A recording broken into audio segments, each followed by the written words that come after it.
नमस्कार दोस्तों, gold market live भाव चैनल में आपका स्वागत है। इस चैनल में हम आपको देते हैं डेली रोजाना सोने और चांदी के भाव और उसके साथ एनालिसिस आगे क्या होगा, सोने और चांदी में आगे कितना भाव कम होगा या फिर बढ़ेगा, उसका एनालिसिस हम देते हैं। तो आज ऐसे ही एक एनालिसिस के वीडियो में हम आपका स्वागत करते हैं और आज हम जानेंगे कि अभी क्या चल रहा है, सोने में क्या न्यूज़ चल रही है और आगे क्या होने वाला है। सोने के दाम जो बढ़ रहे हैं वो कम कब होंगे, सस्ता कब होगा, सोना आपको कब मिलेगा, सस्ता सोना। तो बहुत ही महत्वपूर्ण वीडियो। जो मित्र पहली बार हमारा वीडियो देख रहे हैं, अभी तक चैनल सब्सक्राइब नहीं किया तो नीचे लाल कलर में अगर सब्सक्राइब लिखा है तो अभी वहां पे क्लिक करके चैनल सब्सक्राइब करके नोटिफिकेशन बेल आइकॉन दबा दीजिएगा। दोस्तों, हम जानते हैं जैसे कि पिछले 1.5 महीने से जब से रशिया और यूक्रेन के बीच युद्ध शुरू हुआ है तब से सोने के दाम में भारी उठापटक चल रही है। जब युद्ध शुरू हुआ तब सोने के दाम थे प्रति 10 ग्राम 24 कैरेट सोना 51,600 के आसपास, और जैसे ही युद्ध शुरू होता है और सोने के दाम में भारी उछाल देखा गया और सोना करीब करीब 55,000 तक पहुंच गया। और अगर डॉलर फॉर्म में हम देखें तो सोने की कीमत डॉलर में 2070-80 डॉलर तक पहुंच गई थी। और फिर जैसे ही युद्ध में खबरें आती है कभी कभी कि जैसे समाधान हो जाएगा, युद्ध खत्म हो जाएगा, तो सोने के दाम में कमी आती है। फिर कोई बड़ा युद्ध छिड़ जाता है तो सोने के दाम बढ़ने लग जाते हैं। तो पिछले 1.5 महीने से इस तरह की उठापटक चल रही है और अभी फिर से सोने के दाम में बढ़ोतरी दर्ज की गई है। और पिछले 3 दिनों में सोने के दाम में प्रति 10 ग्राम पे 1400 रुपये की बढ़ोतरी दर्ज की गई। 52,000-53,000 के बीच रहने वाला सोने का दाम 54,000 से ऊपर चला गया है। तो आगे क्या होगा, सोना सस्ता कब होगा, ये सवाल सभी के मन में घूम रहा है। कब मिलेगा सस्ता सोना, क्योंकि अभी जो सोने के दाम है वो काफ़ी ज़्यादा है। और जो छोटे लोग हैं, सामान्य लोग हैं, सब छोटे लोग ही होते हैं। किसी के पास इतना ज़्यादा पैसा नहीं होता है कि सोना ऐसे ही खरीद ले। तो वो लोग सोच रहे हैं कि कब सस्ता सोना मिले और कब हम खरीदें।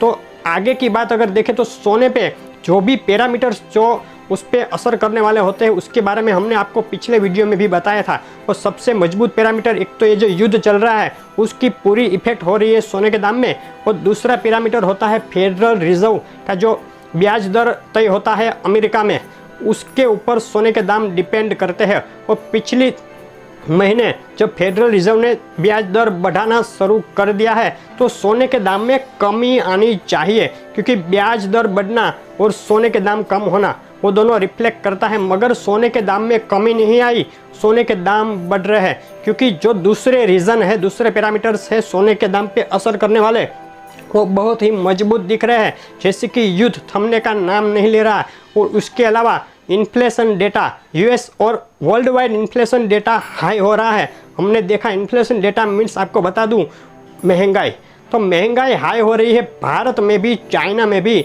पाकिस्तान में, लंका में, इंग्लैंड में, यूरोप में, और रशिया में तो हुई है क्योंकि वहाँ पे तो लड़ाई चल रही है। यूक्रेन तो तबाह हो गया है, और यूएस अमेरिका में भी महंगाई हाई हो रही है। तो उसकी वजह से सोने के दाम बढ़ रहे हैं और कम होने का नाम नहीं ले रहे। और आगे क्या होगा, आगे फिर से 5 मई को फेडरल रिजर्व की मीटिंग होने वाली है और उस मीटिंग में फिर से ब्याज दर में बढ़ोतरी हो सकती है।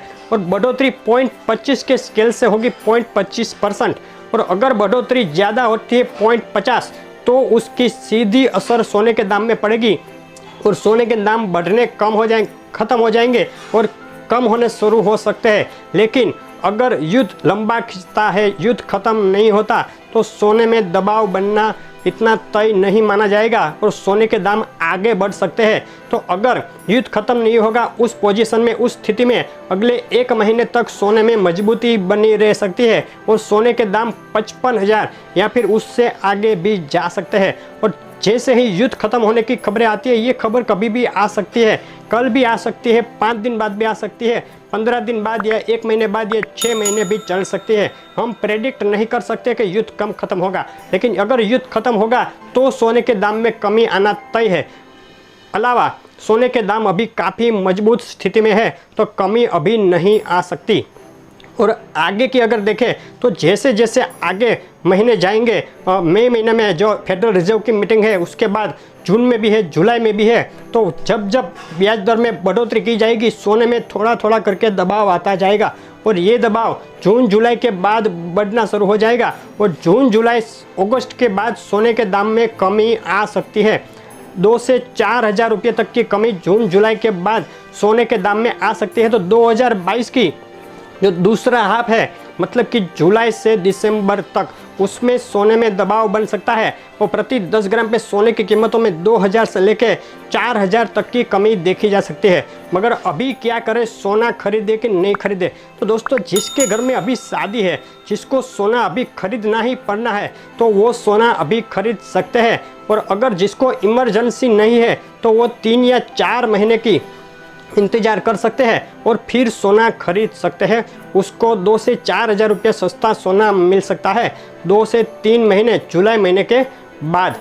और चांदी में अगर देखें तो चांदी में भी काफ़ी मजबूती बनी हुई है। चांदी भी सोने के पीछे पीछे मजबूत है। अभी 68,000 रुपये प्रति किलो से ऊपर भाव चला गया है और आगे कुछ दिनों में 70,000 या उससे ऊपर भी जा सकता है। तो चांदी में भी काफ़ी मजबूती दिख रही है। तो आगे के लिए हमारे इससे वीडियो जो आते हैं एनालिसिस के, वो आपको हर हफ्ते देखने पड़ेंगे। शेयर कीजिए वीडियो को, अगर पसंद आ रहा है तो लाइक करना ना भूलें और चैनल अभी तक सब्सक्राइब नहीं किया है तो अभी चैनल ज़रूर से सब्सक्राइब कर दीजिए। तो फिर मिलेंगे ऐसे ही एनालिसिस के साथ और रोजाना भाव के साथ। तब तक आपका दिन शुभ रहे।